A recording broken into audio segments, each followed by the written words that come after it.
Aureli Mooremans kembali menjadi sorotan setelah membagikan pengalaman mengejutkan terkait tawaran masuk dunia politik. Ia menceritakan bahwa sekitar tahun 2016 pernah diajak oleh seorang artis senior untuk bergabung dengan partai politik besar.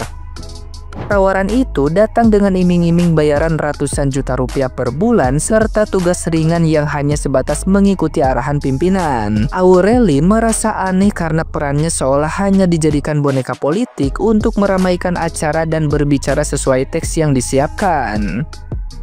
Hal ini membuatnya semakin ragu untuk terjun ke politik karena khawatir dijadikan alat kepentingan semata.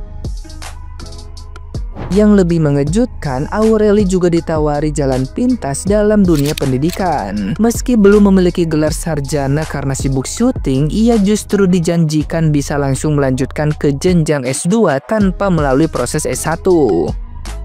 Tawaran instan ini membuat Aureli kian tidak nyaman, sebab menurutnya hal itu mencerminkan betapa rusaknya sistem yang seharusnya dijalankan dengan jujur.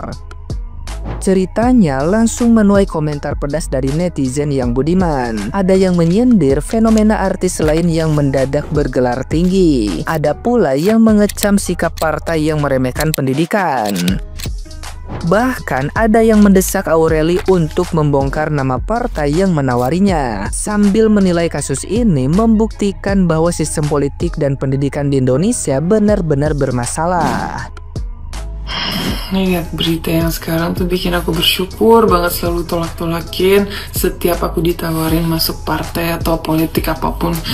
Karena aku ditawarin beberapa kali, dan pertama kali itu aku ingat itu tahun 2016 ada seorang aktris senior lah nelfon mama aku, ngajak ngopi lah. Terus aku bingung kan, kayak tumben-tumbenan nih, padahal kita nggak deket. Dan ternyata benar feeling aku, dia ngenalin aku ke bosnya, orang partai, dan aku diajak gabung. Terus aku langsung dikasih tahu per bulannya bisa dapat segini nih, ratusan juta. Aku bingung dong, kenapa aku gitu? Aku nggak tertarik politik, aku nggak pernah nge-push politik juga. Katanya nggak apa-apa kok, ini tenang aja, kamu tugasnya gampang banget, kamu tinggal ngikutin bapak.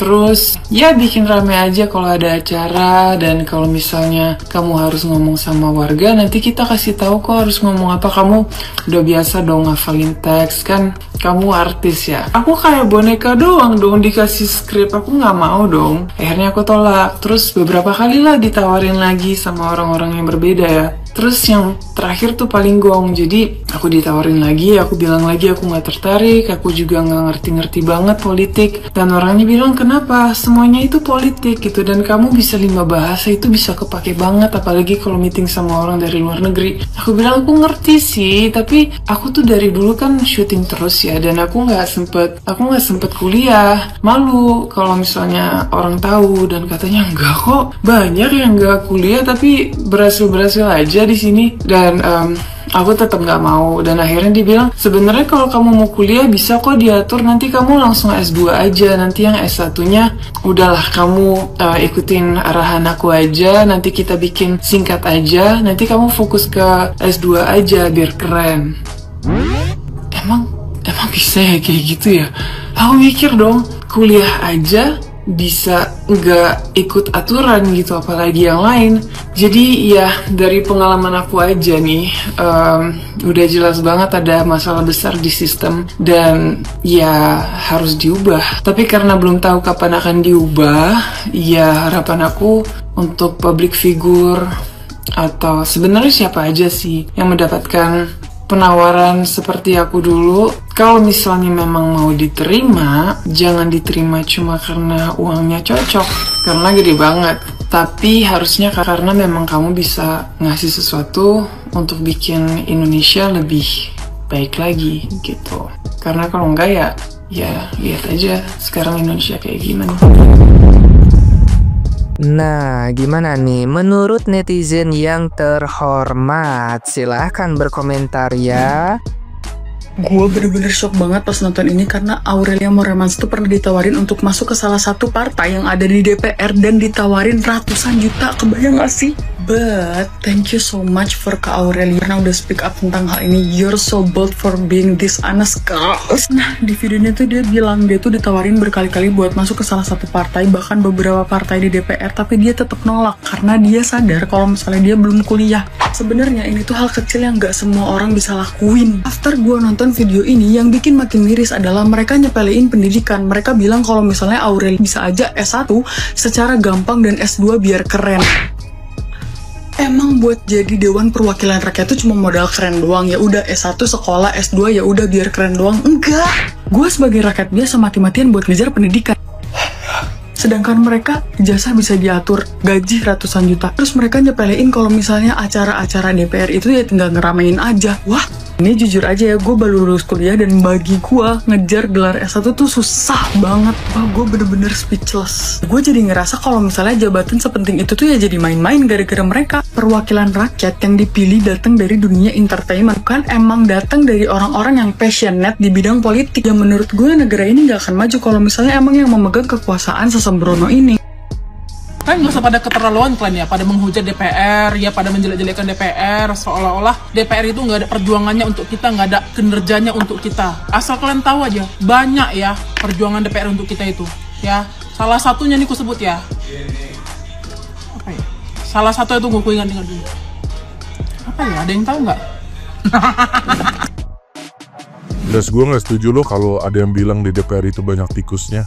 Karena menurut gue di DPR itu bukan cuma ada tikus, lebih banyak semut di DPR. Karena kenapa? Karena banyak janji-janji manis yang belum bisa ditepati. Dan gue juga kurang setuju kalau guru matematika itu cuma ngajar di sekolah. Harusnya guru matematika itu ngajar di DPR. Karena di DPR ada oknum yang gak bisa ngitung. Dan katanya makan nasi tunjang itu nggak baik buat kesehatan, takut kolesterol.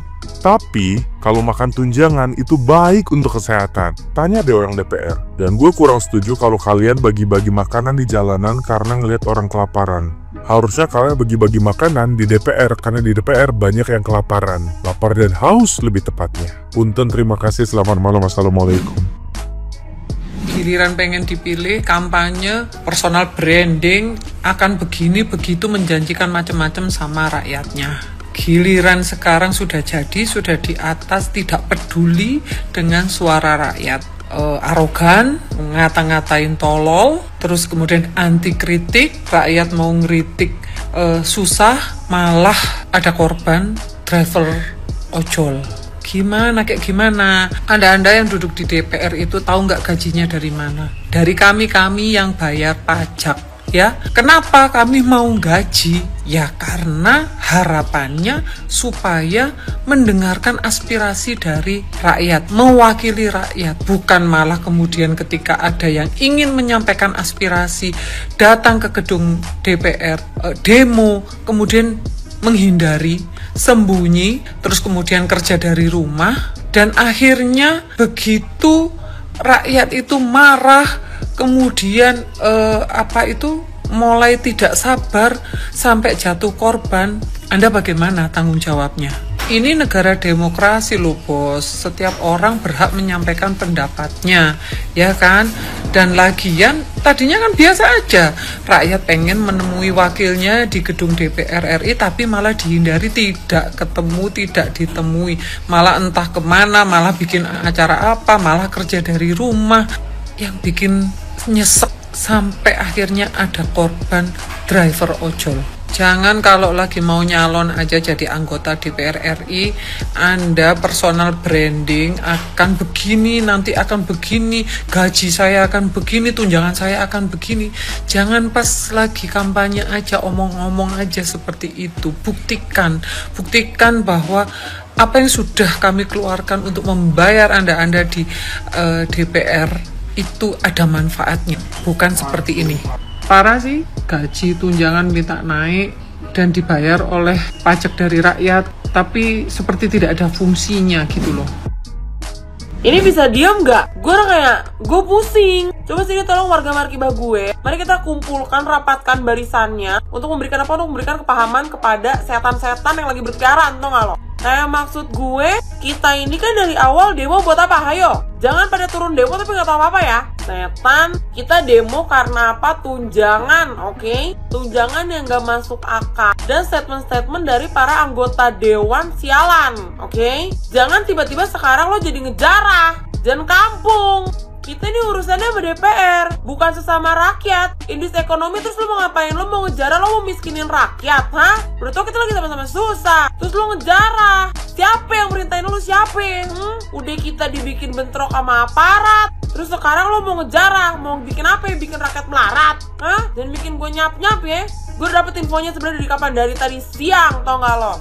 Boleh nggak fokusnya jangan pecah? Tujuannya apa? Ayo sama-sama dong. Kok malah kalian jadi yang kepecah belah? Kok malah jadi kalian yang pada ngambil-ngambilin barang rakyat? Udah duit kita diambil sama pemerintah, terus rakyat sama-sama makanin duit rakyat.